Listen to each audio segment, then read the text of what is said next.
Bonjour à tous et bienvenue sur cette nouvelle vidéo dans laquelle je vais vous présenter un mat en 18 coups, précisément. J'ai compté. Donc le mat en 18 coups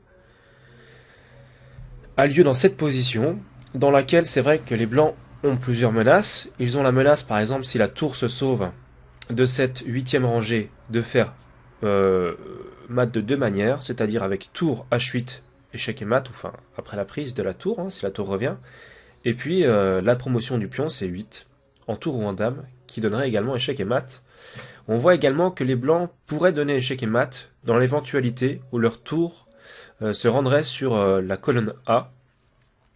Donc il y aurait échec et mat étant donné que le roi noir n'a plus aucune case de disponible. Donc on va voir dans cette position comment on peut obtenir ce fameux échec et mat en forçant les noirs à protéger d'un côté et en créant deux menaces simultanées, c'est-à-dire la menace de mat sur la colonne A et la menace de mat sur la huitième rangée. Donc déjà, ce qui est intéressant de noter également, c'est que les noirs sont sous le joug d'un pat, c'est-à-dire que si jamais, par exemple, les noirs jouent tour F3, parce que les noirs ont le trait, si jamais les noirs jouent tour F3 par exemple, d'ailleurs j'ai pas mis le trait mais je vais le mettre, eh bien pion prend c'est pattes, étant donné que le roi noir n'a plus de case et que le pion noir est bloqué. Donc on ne pourra pas prendre la tour. Donc le plan des noirs est assez logique, assez facile à comprendre. C'est tour F3 échec, et puis ensuite ils n'arrêteront plus de donner des échecs. Alors on va aussi voir une autre position que je voudrais vous montrer. Donc c'est si jamais il n'y avait pas de pion. Si jamais il n'y avait pas de pion ici, qu'est-ce qui se passerait? On va voir. Tour F3 échec, roi A2, et là on constate que si la tour noire donne échec sur A3, c'est mat, par tour prend A3. Alors, d'accord, mais qu'est-ce qui se passe si, admettons, la tour vient en C3, protégeant à la fois le mat avec tour A3 échec et le mat avec la promotion, étant donné que la tour noire prendrait. Je vous montre quand même le petit truc. Et même si tour A3 échec, ici, il y a roi B8. Et la position tient. Enfin, tiens, non, mais il n'y a pas de mat en 18 coups. Donc, que se passerait-il? Eh bien, tout simplement, il y aurait la troisième option, puisqu'il y a trois options ici pour les blancs. Il y a tour sur la colonne A mat, promotion mat, et tour H8 mat. Eh bien, il y en a une de disponible ici, c'est tour H8 mat. Donc là, on voit que les noirs ne peuvent pas défendre comme ça. Donc là, les noirs sont en fait perdus. Quoi qu'ils jouent, il y aura mat. Soit ils jouent tour C3, tour H1 mat, tour H8 mat, pardon. Soit ils jouent tour A3 échec, tour prend A3, c'est mat. Soit ils jouent par exemple tour prend, tout simplement. Et dans ce cas-là, c'est le mat avec la promotion du pion. Donc, en fait, l'idée pour les blancs, ça serait d'arriver dans ce type de position où il n'y ait pas le pion en G3. Vous me suivez jusque-là?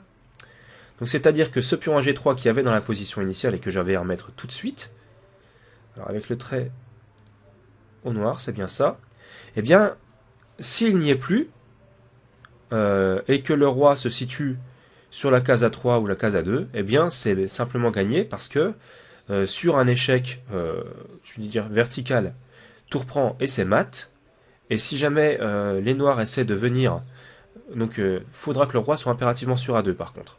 Si la tour essaie de revenir sur la huitième rangée pour protéger les mats sur cette rangée, eh bien on prendra la colonne tout simplement.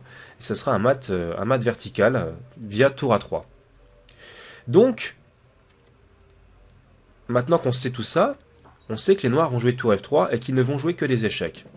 Alors là, si je fais roi A2 par exemple tout de suite, il y aurait tour A3, roi B1, tour A1, et là je suis forcé de prendre la tour, j'ai pas d'autre coup, et donc on se rend compte que, eh bien c'est patte, et les noirs se sont sauvés.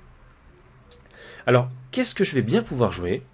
là maintenant pour, comment dire, permettre à mon roi de pouvoir finalement zigzaguer un petit peu partout et pouvoir atteindre la case A2 avec les trois menaces que j'ai énoncées, c'est-à-dire tour H8, échec et mat, promotion du pion en tour ou en dame, échec et mat, ou tour H3, échec et mat.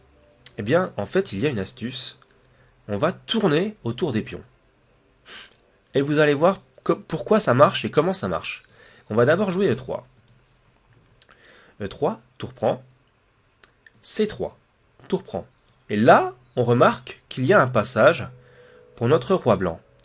Alors, on va essayer de voir ça tout de suite, là, sans bouger les pièces.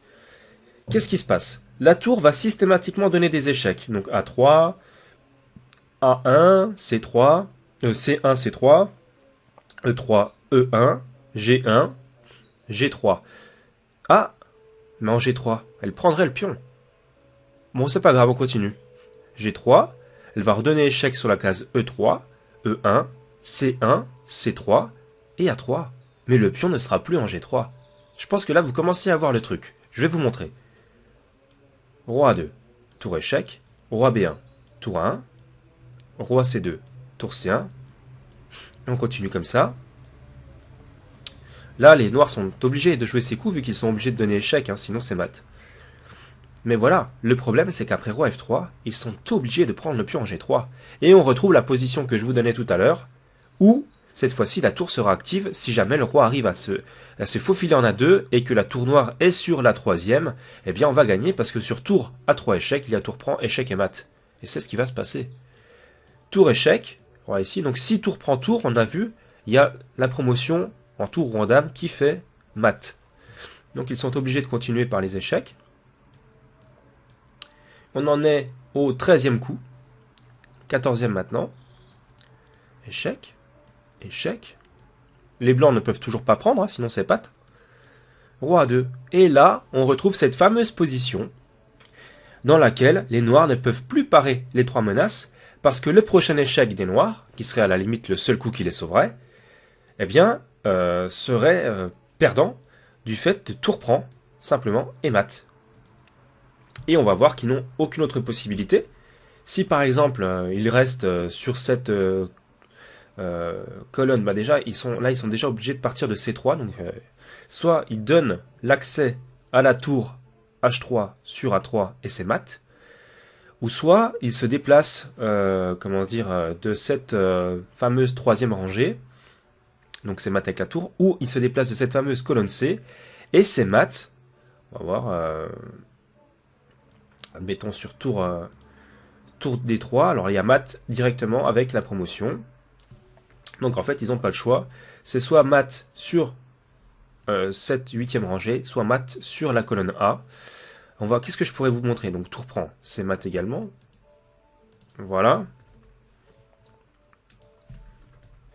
On l'a vu, tour A3, c'est mat aussi. Voilà. Et qu'est-ce qu'il pourrait bien jouer d'autre? Alors il pourrait jouer un coup, par exemple, tour prend C7. Alors qu'est-ce qui se passerait sur tour prend C7? Eh ben, en fait, ça change rien du tout. On est sur un mat du couloir. Voilà. Donc en fait, les noirs sont perdus. C'était mat en 18 coups. Alors, si vous mettez la position sur votre logiciel, et il ne la trouvera pas, enfin en tout cas le mien ne l'a pas trouvé. Je l'ai laissé 5 bonnes minutes avec cette position, il n'a pas trouvé le plan pour les blancs. Donc c'est un avantage qu'ont les hommes sur les ordinateurs, c'est qu'ils jouent avec des plans, et que par conséquent, eh ben, eux, comme ils comprennent la position, ils peuvent parfois trouver des choses que les ordinateurs trouveraient en beaucoup plus de temps. Voilà donc pour cette position que je remontre. Donc je fais exprès de revenir en arrière, c'est toujours très marrant de faire ça. Donc tour F3 échec simplement, force E3, tour prend, C3 et tour prend. Et ici effectivement, les blancs n'ont plus qu'à circuler avec leur roi, tout simplement, en faisant des petits déplacements très gentils. Et effectivement ici les noirs n'ont plus de solution, ils sont mat le coup prochain, enfin, ou dans deux coups s'ils prennent en C7, ce qui est la variante je crois la plus longue. Ouais c'est ça. Est-ce que c'est la variante la plus longue? Je crois que tour prend... on est sur tour A3. Ah bah non, parce que tour A3 attaque, tour prend. Je pense que c'est la variante quand même la plus longue, il me semble. Tour prend C7, tour H8. Ouais, c'est la variante la plus longue étant donné qu'il y a tour prend C8 à la fin et ça fait 18 coups. Donc sinon ça aurait été 17 coups si ça avait été autrement, c'est-à-dire avec par exemple tour A3 ou avec tour prend tour. Là ça aurait été 17 coups. Mais là comme il y a le coup d'échec plus le repli de la tour possible, ça fait 18 coups. Donc on va dire que dans la position initiale, cette position-ci, les noirs jouent et les blancs font mat en 18 coups. Voilà, bon, c'est la fin de cette vidéo. J'espère vraiment qu'elle vous a plu. Ça a été très sympa de vous montrer ce petit exercice de gymnastique du roi. Bon, effectivement, je pense pas que vous ayez cette position dans une partie réelle. C'est plus une étude. Mais en tout cas, quoi qu'il en soit, c'est très intéressant de voir la force des plans dans le jeu d'échecs. Donc, c'en est une illustration et j'espère que ça va vous permettre de mieux appréhender peut-être le jeu avec des plans, le jeu positionnel. Parce que vous pouvez voir que si on joue avec des plans, on peut vraiment faire des merveilles. Donc voilà, je vous dis à bientôt pour de nouvelles vidéos, portez-vous bien, et je vous souhaite de rapides progrès.